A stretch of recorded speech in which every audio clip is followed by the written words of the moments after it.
So ito nga, sa Venice more on lakad. Kaya kung mahina ka sa lakaran, maiiwan ka. Hindi pumapasok dito sa loob yung mga Uber, taxi, o mga kotse. So more on lakad or magte-take ka ng ferry boat or tinatawag nilang gondola. So meron kami isang pupuntahan na nasa 35 minutes walking na kami.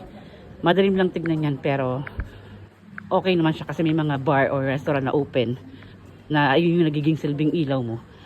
So kung nakarating nga ako dito ngayon sa Venice, para siyang yung nakarating ako sa Ibiza, Spain. Ganun yung itsura niya.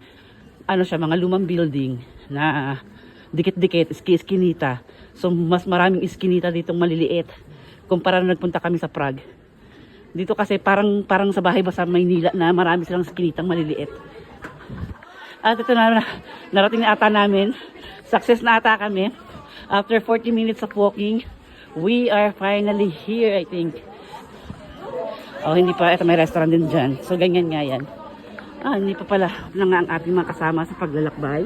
Si Faith, si Maricel at si Elvina na sa unahan. Mukhang andun dito na nga kami. 40 minutes walking dahil sa mabagal ako maglakad.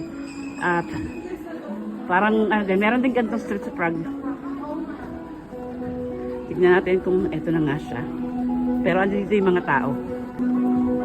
Hanggang yung aso.